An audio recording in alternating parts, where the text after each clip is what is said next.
Hey guys, it's Ray here at allofourhomes.com, and today I want to share with you how to do a deed search to find the history of your home.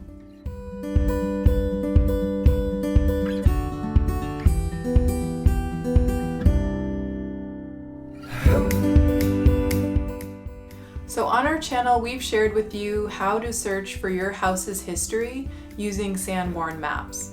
So if you've already done that, then this is a great next step. And if you haven't done that, then I will link to that video for you to also add that into your house history search. If you own an old house like we do, we have some other old house tips for you, like how to save $50,000 on a home renovation, and also to find out what kind of architectural style your home is. But today we're going to talk about how to do a deed search. So from one neighbor to another, let's jump into it. Here we'll walk you through how to do a deed search step by step, but if you just want to know what we found out about our Victorian farmhouse's murky history, skip forward to 3 minutes and 30 seconds.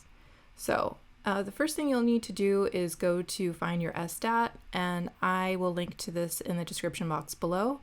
And then you put in your county, and then you can put in a street address. That's the easiest way to search. I'm going to type in a project here that I worked on as an architect. It's a commercial project, and I have done this history search for it, so it's an easy one to reference. So you want to look up under the transfer information, the seller name, the date, and then you'll want to write down the deed number. These two numbers are the critical piece here. They are for the book and page number where you will uncover the deed. So then you'll go to MD Land Rec, and you'll have to sign up for your own account. And once again, I'll put this into the description box below. I already have my own account, so I'll just skip ahead. And then you'll select your county. So for this project, it was Prince George's County. And then the book and page number that I had uncovered from the SDAT page.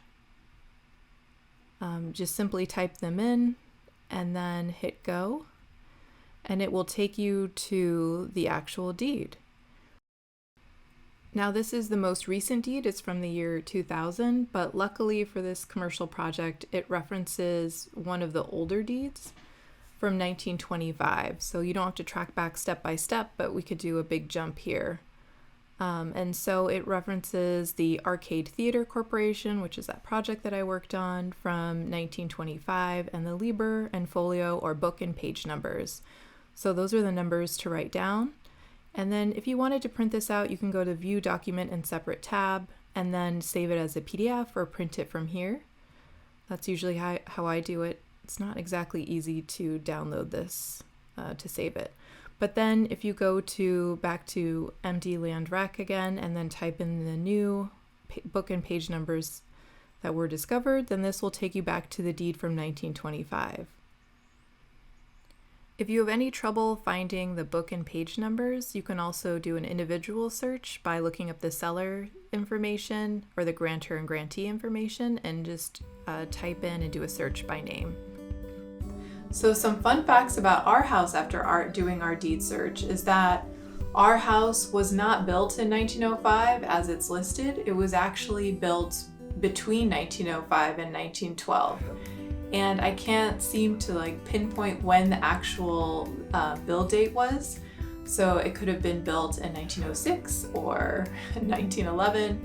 I'm not exactly sure. But the land itself was purchased in 1905 as a sort of suburban development. That was because the streetcar had come out here from Washington, D.C. So people were commuting from this part of town all the way into D.C. for work via the streetcar. Continuing with my deed search, I also found out that even though this is described as a farmhouse, this house was not on a farm. It was part of this suburban development that I'm talking about.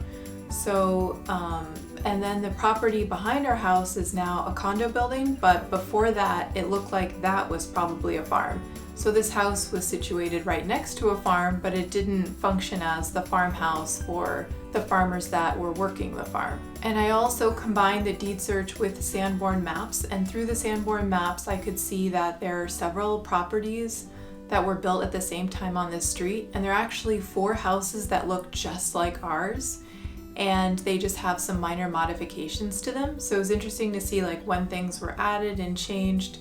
Actually, our neighbors across the street had the same sort of layout to their house as we did, looking at the Sanborn maps. And then I think it may have been 10 years later or so, they had a side porch.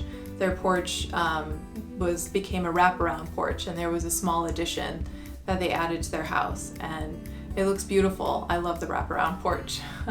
But it was interesting to see that that wasn't part of their original house. There's so much history with these old homes. It's really nice to start to put the pieces together, especially when making decisions when renovating a home like this.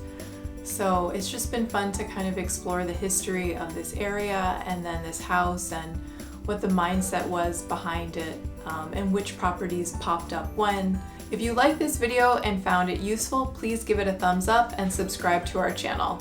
We put out old house tips and other videos every Tuesday. Thanks for stopping by our home.